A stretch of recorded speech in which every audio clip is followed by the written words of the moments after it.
Los comentarios y opiniones vertidos en el siguiente programa son de exclusiva responsabilidad de sus coproductores e invitados. Programa clasificación O, de opinión. Categoría A, apto para todo público. Otro relato dominical. El momento para pensar en voz alta. Refleja y coloca en la mesa los distintos puntos de vista de los actores y protagonistas de la noticia. La disputa con la realidad. El sentimiento para conectar. Otro relato dominical. Con Orlando Pérez. Bienvenidos. Hola, ¿qué tal? Bienvenidos y bienvenidas a otro relato dominical. Terminando esta semana plagada, convulsionada, afectada con todo lo que implican los apagones. Y también al mismo tiempo con lo que el gobierno no hace o deja de hacer o lo hace mal, que es el otro elemento fundamental. Pone ministros que no saben del tema, hace anuncios que después se van para atrás, después nos dice que nos va a perdonar las deudas cuando ya les cobraron algunos por aquí y por allá. Y también haciendo anuncios un poco distractores con que encontraron 2.000 hectáreas de cocaína o de coca sembrada en la Amazonía ecuatoriana.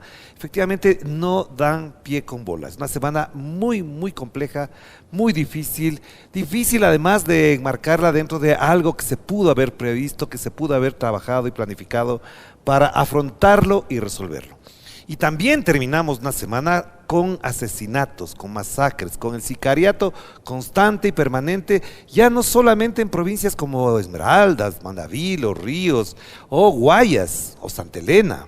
Ahora también en Quito, en Arroldós, aquí en un barrio cercano dentro de la capital, efectivamente también hubo problemas de esa naturaleza y esperamos que no se agudicen. Así que el otro elemento, una semana plagada de inseguridad, plagada de apagones, y con esto también quiero reiterar algo que es muy importante y que lo vamos a conversar con nuestro invitado, Agustín Burbano de Lara. ¿Qué pasa con la oposición?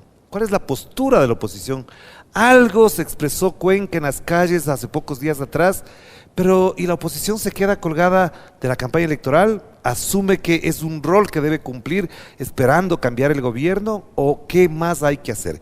¿Qué pasa, por ejemplo, con los sindicatos, con las organizaciones estudiantiles, políticas, frente al desempleo creciente que ya se vive en el Ecuador, no solo a causa de los apagones, sino también de la crisis económica? ¿Y qué pasa con los acuerdos con el Fondo Monetario Internacional, presente esta semana en Quito para revisar las cifras, los compromisos, los acuerdos y las metas que le han impuesto al gobierno de Daniel Noboa? De eso no se habla. Así que de esto vamos a conversar también con Agustín Burbano de Lara, y para cerrar solamente mencionar que efectivamente con lo que se avecina, esto va a tener una larga cola de análisis y también impacto en las encuestas y en las posturas que vayan adquiriendo los candidatos a la presidencia, vicepresidencia o quizás también a la Asamblea Nacional, que de hecho ya están en el debate mediático. Pues sí, hagamos la pausa y enseguida volvemos con nuestro invitado. Otro relato dominical. Con Orlando Pérez. Ya estamos con Agustín Burbano de Lara, lo habíamos anunciado en la introducción. Vamos a conversar sobre la situación política, económica, social e incluso internacional del Ecuador, que no vive precisamente los mejores momentos, considerando además que en este lapso, hasta febrero, tenemos campaña electoral. Y de esto obviamente con él es mucho más plausible conversar, reflexionar y pensar, como siempre decimos, en voz alta. Bienvenido, Agustín, ¿qué tal? ¿Cómo estás? Orlando, muchísimas gracias por la invitación, qué gusto estar aquí en otro relato. Un saludo a toda la audiencia. ¿Cómo te sientes como persona? ¿Cómo vives este Ecuador de estas épocas? Digamos, por la diferencia de edad, incluso a ratos yo me pongo a pensar, ¿qué habría hecho yo a esa edad si es que cuando tenía tu edad había otras condiciones para la disputa política? Qué buena pregunta. Nos pusimos más políticos existenciales. No sabría si es...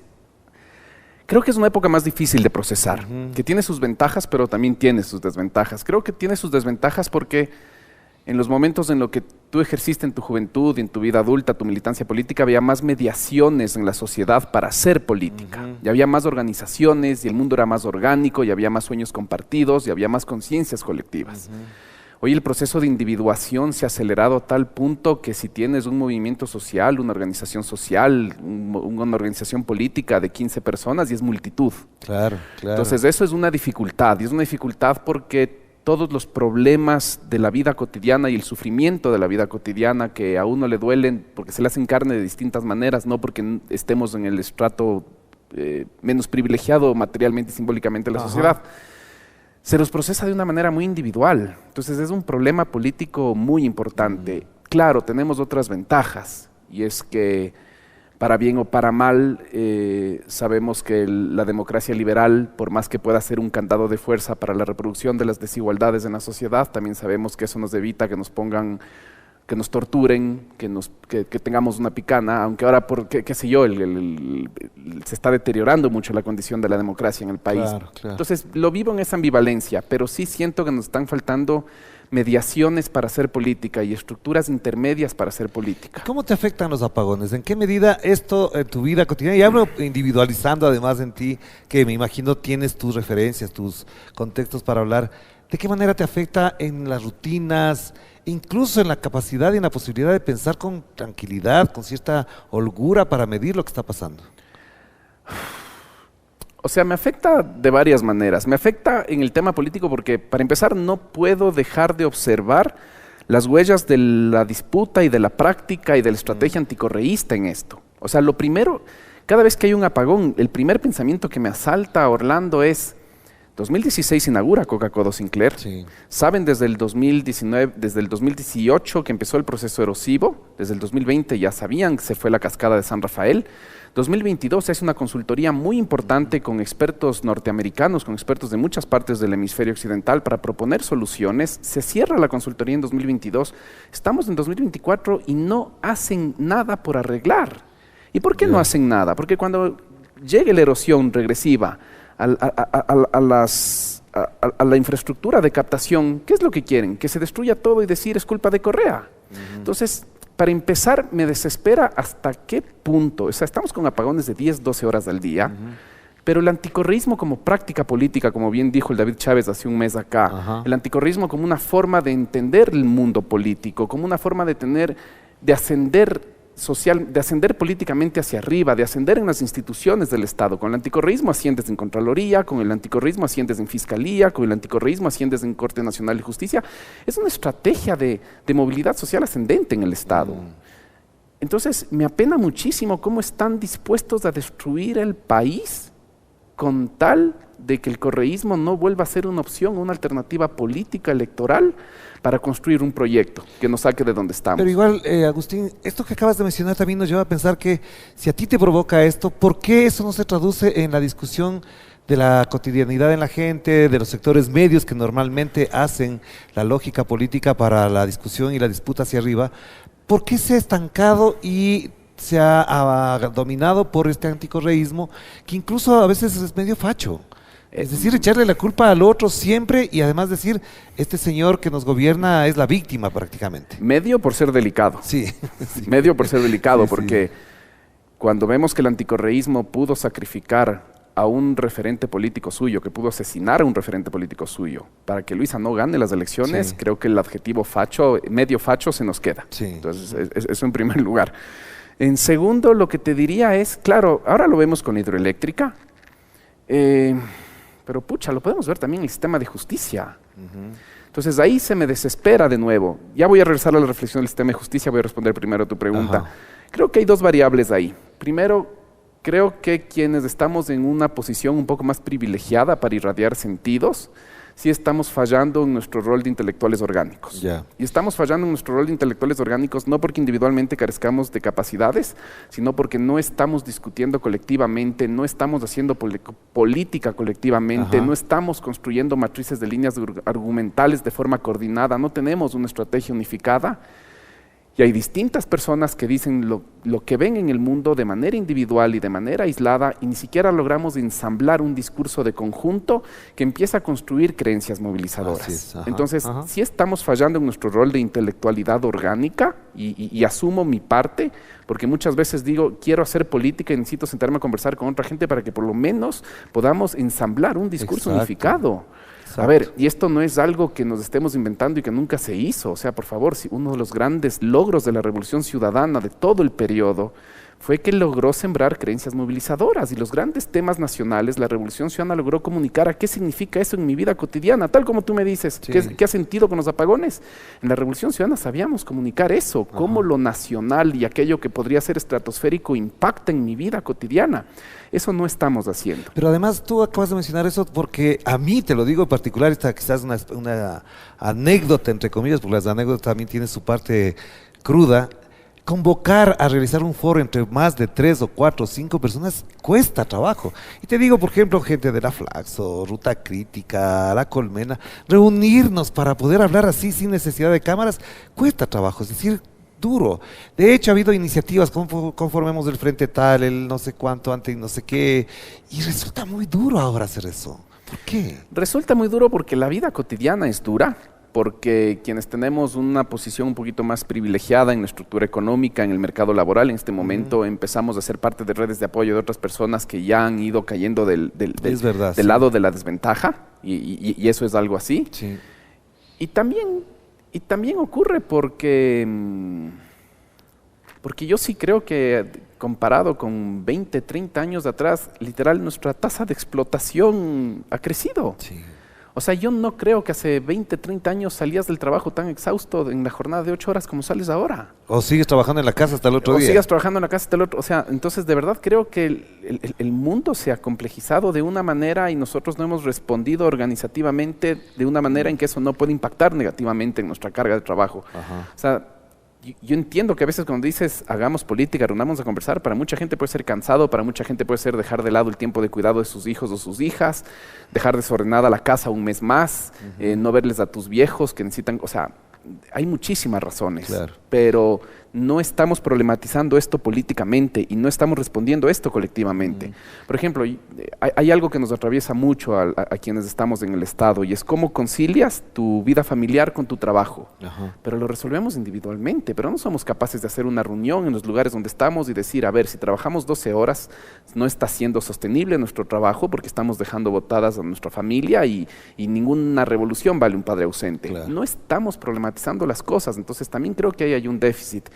Y por el otro lado, por más que suene reiterativo y recursivo, tenemos una simetría brutal en las estructuras materiales desde las cuales podemos decir un mensaje sobre cómo está el Ecuador, sobre las cuales podemos decir una evaluación sobre cómo está el Ecuador. Ya. O sea, por más que haya redes sociales, por más que el streaming democratice un poco la palabra, dentro de las mismas redes sociales hay unas asimetrías importantísimas y las diferencias materiales importan mucho. Entonces ahí también creo que tenemos eso, no estamos cumpliendo el rol que deberíamos cumplir los intelectuales críticos, la intelectualidad, porque nos está faltando ser política. Y también nos está faltando las condiciones materiales de existencia. Pero al mismo tiempo, esto te mencionaba y te hacía esta introducción, estas dos o tres preguntas, porque mirando lo que pasó en octubre del 19, que estamos prácticamente conmemorando aquella gesta popular, social, colectiva, indígena, mestiza. Después vino junio y ahora las medidas son más graves, la situación es mucho más grave y parecería como que la inmovilidad marca a la conducta. ¿O es que estamos esperando con cierta expectativa y esperanza las elecciones para cambiar todo esto? Es muy buena pregunta y ahí tendría dos respuestas. La primera es que si es que hay un hilito que desde octubre o junio llegó hasta hoy, fue en la reunión de las izquierdas. Y yo estoy muy feliz de que se haya dado la reunión de las izquierdas, de que se haya conformado el espacio. Me parece sano, me parece saludable, lo celebro. Me parece que la agenda que se pusieron fue errónea. Digo, si eres el presidente del Consejo de Gobierno de los pueblos de las nacionalidades indígenas del Ecuador y tienes a tu espalda más de 30 casos penales, Claro. si eres la representante o el representante del Movimiento de Revolución Ciudadana que entre Contraloría, Ministerio del Trabajo y juicios tienes más de 400, 500 casos represados. Ajá. Lo primero que tienes que discutir son cuáles son las condiciones sobre las cuales estoy ejerciendo mis derechos de participación. A mí me parece hermoso que hayan hablado sobre la transición ecológica, el postextractivismo, la economía postpetrolera. Me encanta que hayan hablado de eso. Hay una división profunda entre el movimiento indígena y la Revolución Ciudadana por el modelo de desarrollo que atraviesa el extractivismo. Estoy de acuerdo. Ajá. Pero ni siquiera tenemos garantizadas las condiciones para ser político, Orlando. O para ejercer los cargos y ganas. O sea, por Dios, no tenemos garantizadas las condiciones de la libertad de expresión, ni siquiera. Así es. O sea, si Paola Cabezas dice que el presidente es un accidente de la democracia, ya se está jugando el puesto. Entonces, si no ponemos esos temas por delante y no hacemos un consenso, primero para garantizar la libertad de expresión real, el principio de debido proceso y el principio de inocencia. Así es, así es. Si no hacemos un pacto porque ninguna de esas organizaciones de izquierda vuelva a ser cómplice de la brutal persecución que recibió o la Revolución Ciudadana o la CONAIE, porque en esa mesa estuvo gente que fue cómplice inclusive de la persecución a la CONAIE y el RC en octubre de 2019, se filtraron hasta audios, por Dios. Claro, así es. Entonces, si no hacemos primero un pacto, un acuerdo que restaure nuestro derecho a ser parte de la comunidad política del país, ¿de qué hablamos de transición? Entonces, te digo, celebro, me parece una muy buena instancia que se haya generado, pero me parece que pusimos la carreta delante de los caballos. Y además los números, las encuestas, los nombres y no los postulados centrales que acabas de mencionar. ¿Y por qué hay una ficción detrás de eso? De que la representatividad de esas organizaciones va a sumar el cúmulo de votos necesario para que se ganen primero en segunda vuelta, y eso no es así. Claro, te planteaba eso porque efectivamente los cálculos que se hacen es a partir de la suma y no precisamente de la lógica que hace la política. No necesariamente sumas, tienes que multiplicar, tienes que sumar, tienes que restar también a ciertas personas. Y ahí no es muy querido dentro de nuestro espectro ideológico Jaime Durán Barba, pero él dice algo con Santiago Nieto que tiene toda la boca llena de razón, y hay sumas que restan. Claro, claro, así es. Hay sumas bueno, que le pasa a la derecha también, le pasó por mucho tiempo. Obvio, claro. no lo dice por nosotros, Así es. lo dice por la derecha también, pero te digo esto porque me gustaría que no fuera así, pero a veces sobreestimamos nuestra representatividad dentro de las izquierdas. Y no es que por juntar siglas vamos a lograr tener el desempeño electoral que necesitamos. Eso pasa por otro lado, pasa por crear creencias movilizadoras, por conectar tesis nacionales con experiencias de la vida cotidiana, por hacer lo que la Revolución Ciudadana hizo muy bien 2006, 2007, 2008, que es agregar demandas y a partir de esa agregación de demandas construir un proyecto de país, un proyecto político, tejer un poncho, construir una identidad, construir un pueblo. Eso es lo que tenemos que hacer. Entonces no se trata de agarrar las organizaciones políticas que ya están hechas, cristalizadas, materializadas y sumar su representatividad. Lo que se trata es de empezar a construir algo nuevo, construir un pueblo. Y es ahí donde yo creo que está el parteaguas de cómo vamos a enfrentar estas elecciones. Y tú mencionabas este tema de la individualización, digamos, cierta particularización también que se hace de las luchas, los ecologistas por aquí, los feministas por acá, los animalistas por acá, los políticos acá en la asamblea, etcétera. Es decir, ahí hay una suma también de problemas que hay. Pero ¿cuál es el sentimiento que crees no se detecta por parte de los políticos, de los candidatos, para que se sintonicen con el bienestar? Porque te digo esto en función de dos cosas que les he venido pensando y conversando con algunas personas. Subjetivamente, hay todas las condiciones para que un proyecto de izquierda gane. Porque la gente está molesta, insatisfecha, excluida, maltratada, empobrecida, acosada, etcétera. Esas condiciones subjetivas están ahí acumuladas, pero las objetivas parece que están dadas solamente en la medida en que hagas un buen TikTok, hagas un buen eslogan o hagas una muy buena campaña de tarimas. ¿Cómo valorar que esto no necesariamente está reflejando lo que vive la gente? A ver, lo que pasa es que ya dentro del campo político creo que esto se invierte. Creo que dentro del campo político nos faltan todavía las condiciones subjetivas para de verdad poder construir un pueblo. O sea, yo no creo que para Leonidas Issa es fácil abrir un espacio de diálogo dentro del movimiento indígena con la Revolución Ciudadana. Sí. Y así como nosotros decimos que hay sumas que restan, estoy seguro que para Leonidas Issa en muchos sectores importantes de la sierra, sentarte con la Revolución Ciudadana va a tener un costo político. Y a él mismo le cuesta con sus propios compañeros, colegas, coidearios. Entonces, te pongo este ejemplo, como también te pongo el ejemplo para la Revolución Ciudadana. Quizás para la Revolución Ciudadana en la costa, estamos hablando de Guayaquil, de Durán, ver que se están reuniendo con la CONAIE no es significativo de ninguna manera y quizás haya hasta una visión negativa sobre la CONAIE. Entonces, a lo que voy es que para empezar, dentro del mismo campo político no están las condiciones subjetivas. Los actores políticos, las actorías políticas, las actrices políticas no tienen todavía las condiciones subjetivas para poder procesar o para poder generar ese proceso, gestionar ese proceso de la mejor manera. Ahora, sobre las condiciones objetivas, lo que pasa es que hay mucho sufrimiento y estoy de acuerdo que hay mucho sufrimiento, pero estamos fallando en politizar ese sufrimiento a nuestro favor. Hay mucho sufrimiento social, pero el sufrimiento social se está encarrilando y se está formateando a través de todos los medios mainstream, a través de las intervenciones de Daniel Noboa, a través de además de toda la capacidad de irradiar mensajes que tiene el bloque de poder de Noboa, que no es cualquier cosa. Se están politizando hacia la derecha, se están politizando hacia la mano dura, se están politizando hacia el autoritarismo, se están politizando hacia el fascismo. hay una necesidad muy importante de la ciudadanía de imponer un orden autoritario en el mundo, de imponer de manera violenta un orden en el mundo. Y no pasa solo aquí, pasa en otros países de América Latina, pasa en Argentina. Lula tuvo que aliarse con Alckmin para poder frenar eso. Que es de la extrema derecha, digámoslo así. Bueno, al lado de Bolsonaro es de la derecha. No sí. más. Pero esa es la otra incapacidad de comprensión subjetiva que tenemos acá en el campo político, porque cuando Rafael te dice que hay que hacer un acuerdo con la derecha democrática, le saltamos. Claro. Pero Lula lo hizo, por Dios, con el partido históricamente vinculado al neoliberalismo en Brasil. Es que no estamos entendiendo también bien lo que está al frente. O sea, estamos avanzando en un proceso de creciente autoritarismo y violencia en la sociedad.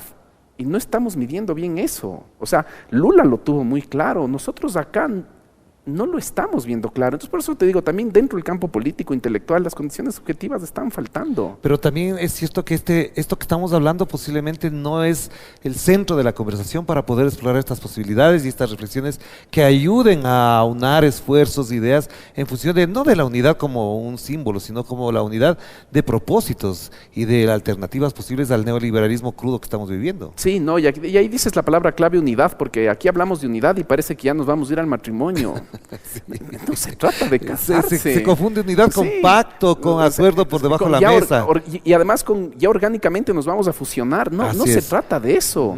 Vamos a sentar 4 o 5 políticas de Estado a largo plazo para que este país nos dure. Este país no tiene futuro. O sea, ahorita no hay luz al final del túnel. Solo en el 2024, 100,000 ecuatorianos y ecuatorianas salieron del país. Sí. Y en el último estudio de la OIM de este año, 1,200,000 ecuatorianos y ecuatorianas quieren salir del país. Y además hay gente que se muere porque no tiene diálisis, los niños, 400 y pico de niños asesinados en balaceras.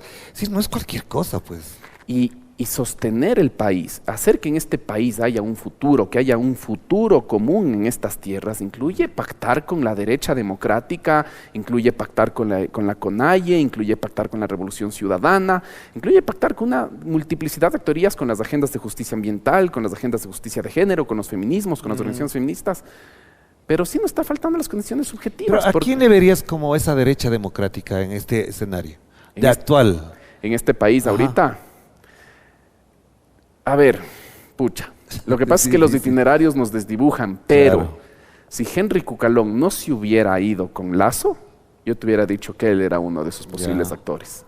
Lo que pasa es que Henry se resiente con Nebot porque Nebot le termina eligiendo como su delfín a Baby Torres, cuando el sucesor natural era Henry Cucalón. Pero yo te hubiera dicho, si es que no hubiera pedido ese itinerario, te hubiera dicho Henry Cucalón. Es difícil plantear eso, lo entiendo porque además ahí se vacía una derecha. Y entiendo, pero... Baby Torres no, pero Luis Fernando Torres podría cumplir ese perfil. ¿No le ves ahí a los socialcristianos entonces? Es que la deriva social cristiana es triste y Henry Kronfle creo que tuvo esa oportunidad al inicio y se desdibujó mucho. Yo creo que Henry Kronfle se desdibujó mucho en su acercamiento a la fiscalía, porque en su acercamiento a la fiscalía hizo cálculos políticos en los que se dio competencias graves de la Asamblea Nacional necesarias para restaurar las condiciones de la democracia en este país. O sea, en las manos de Henry Kronfle estaba ponerle un límite a la fiscal general del Estado, a la selectividad, a la arbitrariedad, a la intervención de la fiscalía en la dinámica política de este país. Porque no han sido intervenciones democráticas. Mira, el anticorreísmo que exista está bien, puede existir, es legítimo. Y había antes del correísmo. Y existía antes del correísmo. Y había correísmo antes del correísmo también. Sí.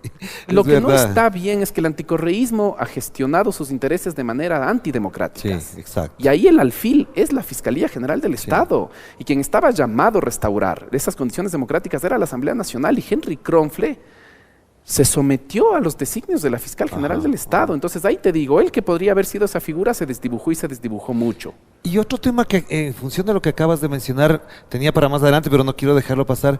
¿Hasta dónde podemos asegurar o al menos intentar pensar que el candidato de la Embajada de los Estados Unidos, del gobierno de los Estados Unidos, va a hacer por todo el buen trabajo que ha hecho Daniel Noboa?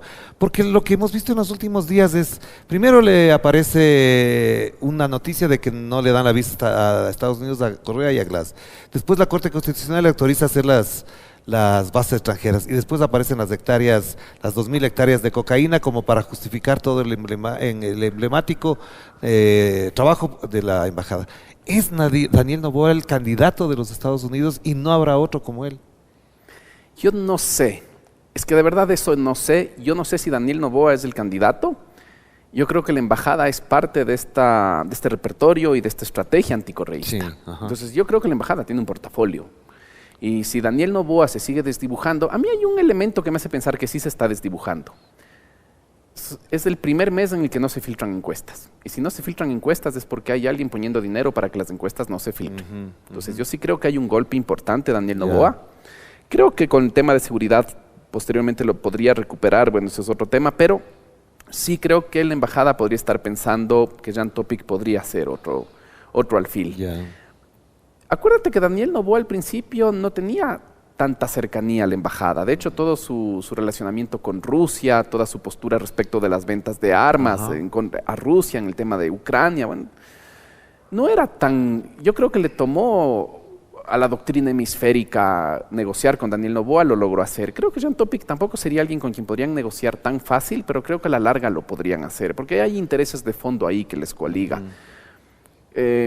Cuando repito esto de que la revolución ciudadana es el hecho maldito del país burgués, que es lo que John William Cook decía para la Argentina, que José Pablo Feynman lo reiteró muchísimo, lo es porque es el hecho maldito para la doctrina hemisférica también.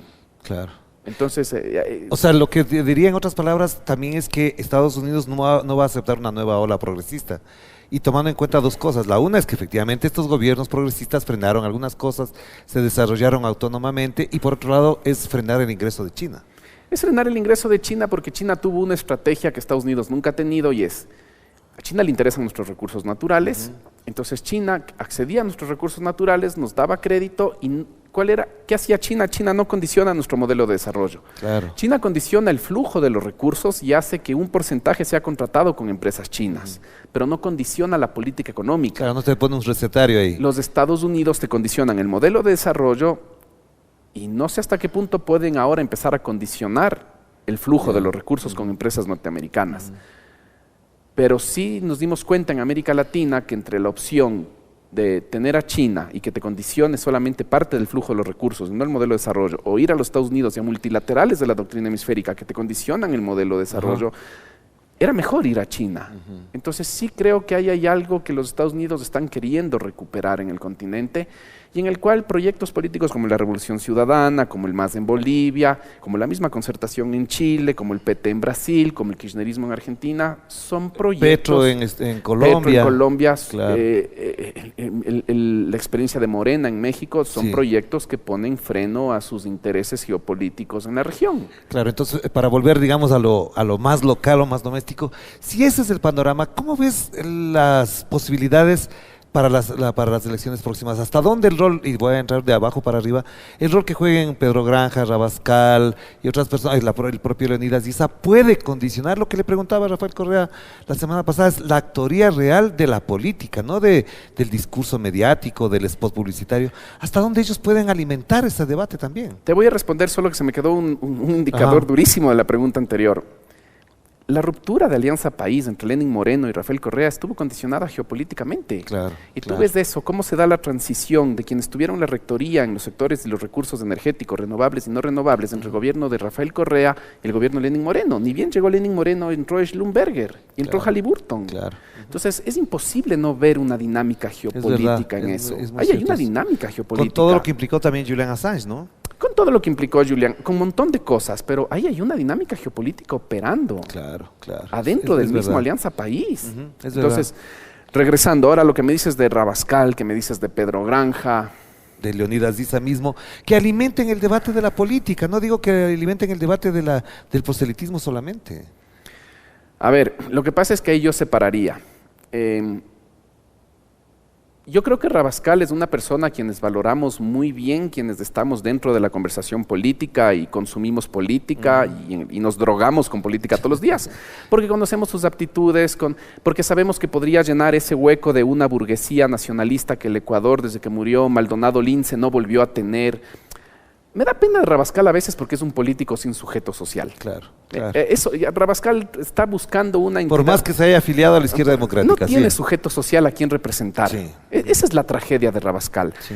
Y la otra tragedia de Rabascal es que justo en el partido más orgánico del país, en el partido más organizado, quiso empezar su carrera política en la punta. Pero es que no tiene sentido.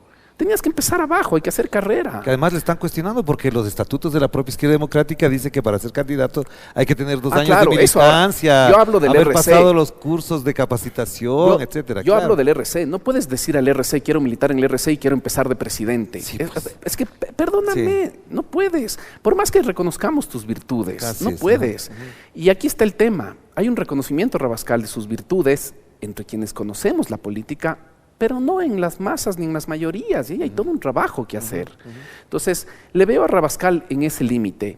Creo que su función hoy en día, tal cual él ha venido trabajando su figura y cultivando su perfil, él podría ser un tipo interesante para empezar a articular a ciertos sectores de las burguesías nacionales que ya ven que el país se está desbarrancando. Claro. Ese es el rol que le veo a Rabascal. No le veo en haciendo política de masas, lo veo en la operación política muy importante para sumar o integrar en un nuevo bloque de poder más nacional y popular a ciertas élites. Ahí le veo a Rabascal. Ahora, Granja.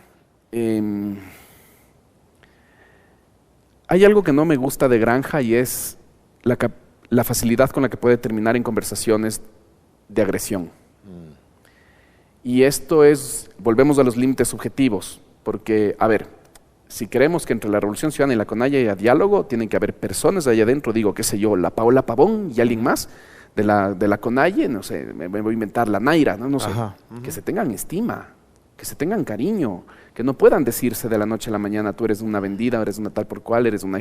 ¿Me entiendes? Claro. Y lo que me preocupa de Granja es que en su discurso público se nota que no genera esos lazos afectivos primarios para poder sostener sobre eso una conversación política posterior. Pero tampoco porque no tiene lo que le dices a Rabascal, es decir, no tiene sujeto social, no tiene trabajo, a pesar de que él dice que viene de una militancia larga, pero no se lo siente a él así. Sí, pero sí tiene mayor capacidad de congregar alrededor de sí una multitud, que no tiene Rabascal. O sea, Granja sí te puede construir una multitud detrás y a partir de esa multitud empezar a tejer algo, porque tiene un discurso mucho más interpelativo, tiene un discurso más nacional y popular, no le tiene miedo al conflicto, y cuando él no le tiene miedo al conflicto, lo que está haciendo es empezar a constituir identidades y empieza a politizar y le dice a la gente, usted está sufriendo esto porque Daniel Noboa hizo esto y se enriqueció de esta manera, usted está sufriendo esto porque el cuñado de Guillermo Lasso hizo esto con las mafias, él sí hace eso. Entonces ahí sí tiene una ventaja que no tiene Rabascal, pero se pelea mucho y cuando te peleas mucho y no tienes esas condiciones afectivas para sostener esos vínculos políticos, tu capacidad de agregar se detiene. Claro, pero entonces, pasando a ese otro tema, ¿hasta dónde el sentido popular de la política, desde el progresismo, de la izquierda, de los movimientos sociales, se ha ido desvaneciendo? Es decir, parecería que incluso en algunos que eran medio progresistas, cuando se habla de lo popular, creen que ya es correísmo absoluto y no puede hablarse de eso, y entonces hay que hablar de otras cosas, de otros referentes, de otros símbolos, de otros, incluso matrices de pensamiento alrededor de eso.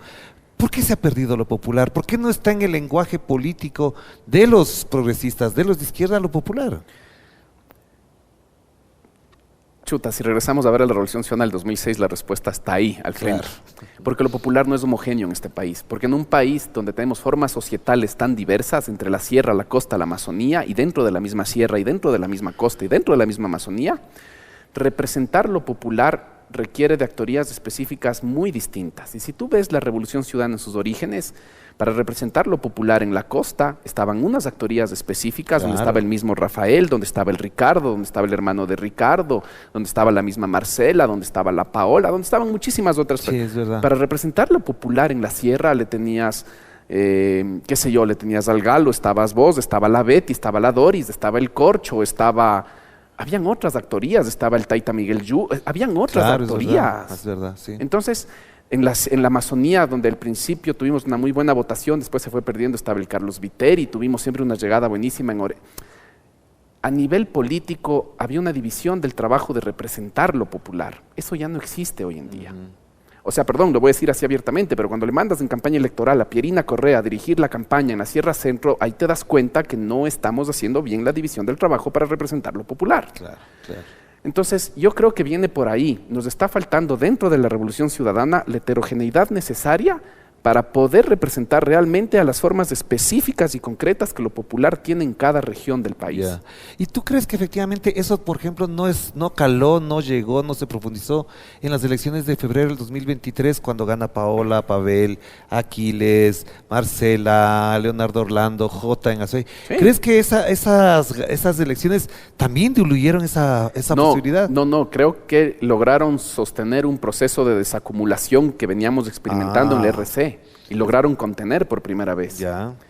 El reto es ahora que su gestión sirva para seguir construyendo un pueblo, que su gestión sirva para seguir construyendo lo popular, que su gestión atienda a quienes les votaron y que su gestión atienda a quienes no les votaron y les podrían votar, como por ejemplo en Quito el voto de Yunda o el voto de Churuchumbi.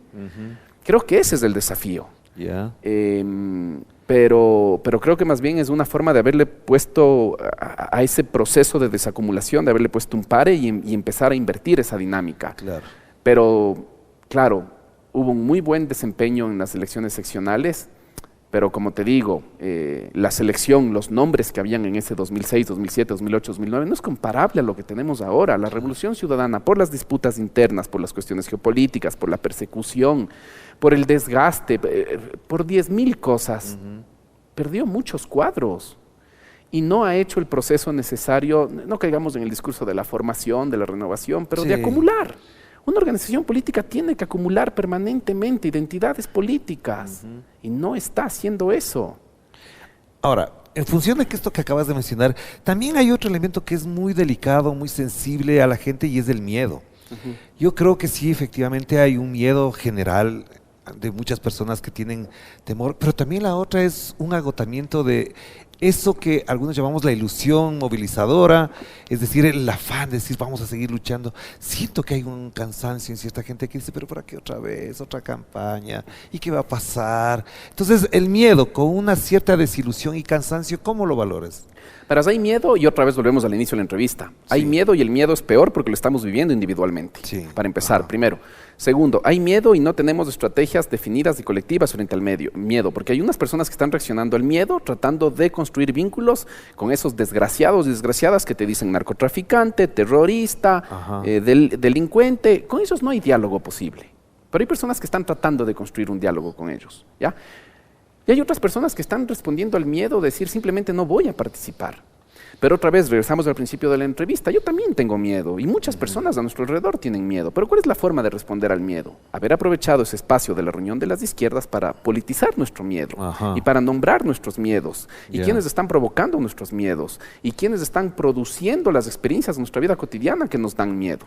Entonces, también pasa por ahí. Es que por eso te digo, para mí, y quizás me escuchan con cierta desesperación, pero porque la siento, porque no tenemos las condiciones de ejercicio de la política garantizadas, porque vivimos una democracia asediada por la violencia, ya venimos de las 2 elecciones más violentas de la historia y no lo estamos politizando. Y el blanco vamos a ser nosotros, nosotras. Entonces, y entonces el cansancio es producto de eso también. O la desilusión. El cansancio y la desilusión son las reacciones individuales que están a nuestra mano para enfrentar el miedo. O sea, es que individualmente no vamos a hacer nada. Uno hace lo que puede con lo que tiene. Y si estamos individualizados, individualizadas, vamos a responder dando un paso al costado. Porque en algún punto, ningún proceso de transformación social hoy en día tampoco vale que a uno le metan un tiro. Claro.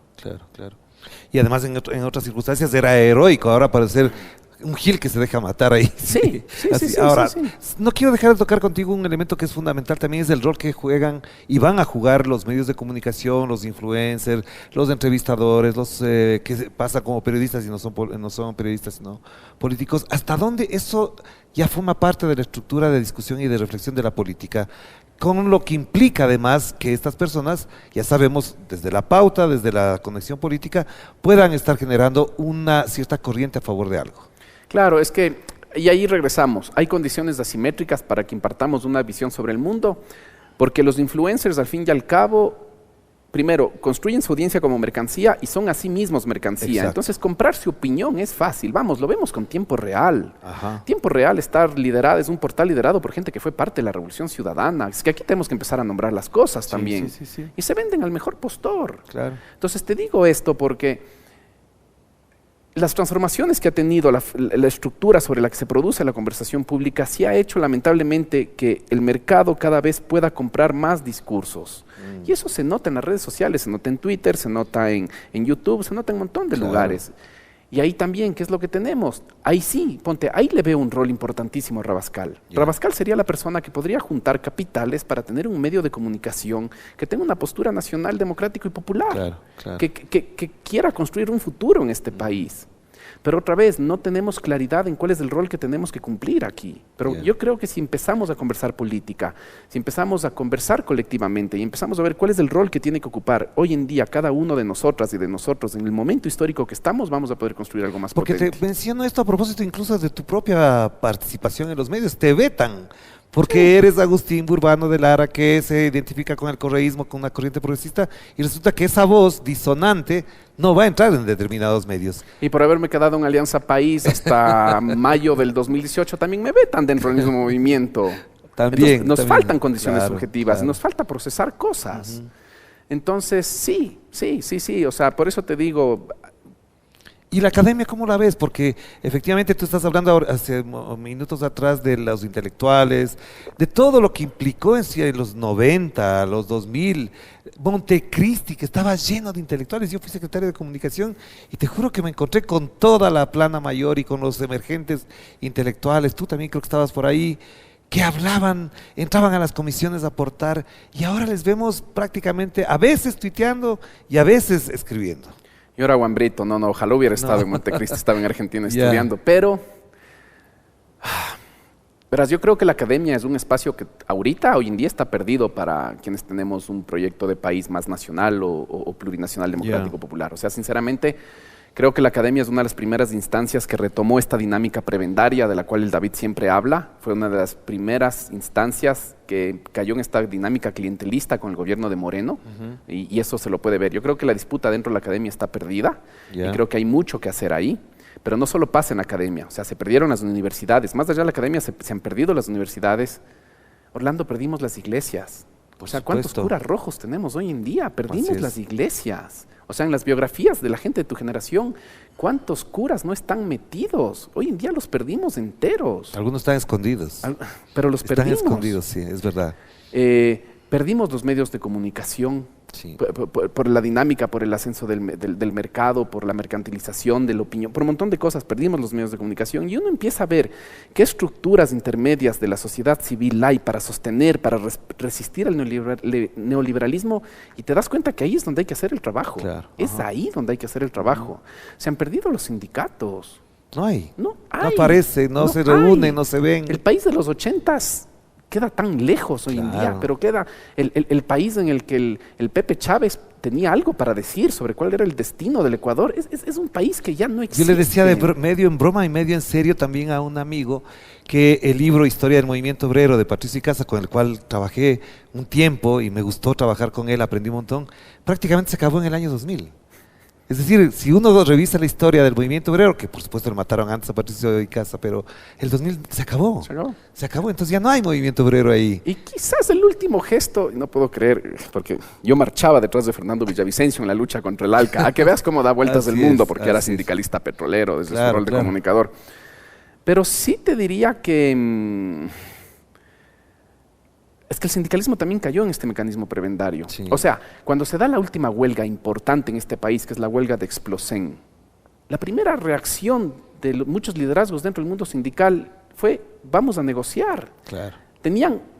Ya tenían un hábitus cultivado para negociar antes que para sostener la huelga. O sea, se les hacía más fácil negociar que sostener la huelga. Claro. Entonces, en el mismo mundo del trabajo, y no digo que sea una decisión voluntaria que tomaron, de mis críticas al proceso del cual fui parte de la Revolución Ciudadana, sí hay una que tengo que destacar, que es algo que sí nos equivocamos, fue en no haber generado un sindicalismo autónomo. Claro. Pero además incluso estos sindicatos, cuando ves a los trabajadores de Gama, a los trabajadores del comercio, a los trabajadores de Canal 1 y a otros solos, ínfimos ahí, solitos, gritando y no pasa absolutamente nada. No aparece la CEDO, no aparece el Frente Popular, no aparece nadie. Pero estoy seguro que si analizas las razones vas a ver la persistencia del anticorreísmo como práctica política. Claro, porque es el anticorreísmo lo que te va a dar acceso a las prebendas y a las condiciones privilegiadas de acceder a resoluciones del MDT, de acceder a la negociación de la reforma laboral, de acceder a Claro. Entonces vas a ver eso en el fondo. O sea, hay un problema de fondo del anticorreísmo como estrategia política. Claro.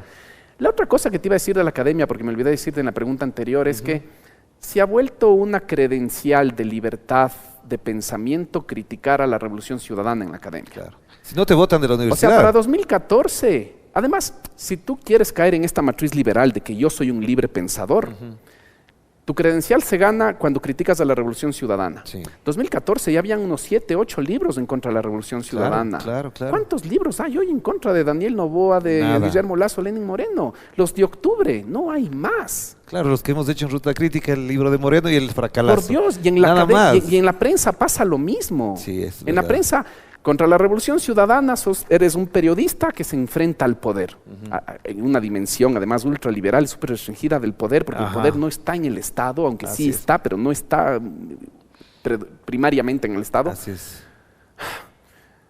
Y ahora nadie es crítico contra el Estado. Ahora nadie pone a prueba su credencial de la libertad de expresión contra el Estado. Es contra la revolución ciudadana. Entonces, sí veo... Y ahí también caben estas personas que, por ejemplo, luchaban por respetar el Yasuní y cuando pasa lo que pasa en el Yasuní no aparecen. Sí, no aparecen. sí, no. Pero para cerrar, porque se nos va el tiempo, Agustín, sí me interesaría algo que me dejó flotando la entrevista con Rafael Correa. Yo le preguntaba cuál va a ser el rol de Rafael Correa en esta campaña electoral. Porque le mencionaba, y no voy a repetir mucho, pero unos dicen que le escondan el celular, que desaparezca de la campaña. Y otros dicen, no, sin Correa esta campaña no serviría porque ¿dónde queda el voto duro? Pero sigue siendo el actor político fundamental de la discusión pública, al menos en el plano de la política, Rafael Correa.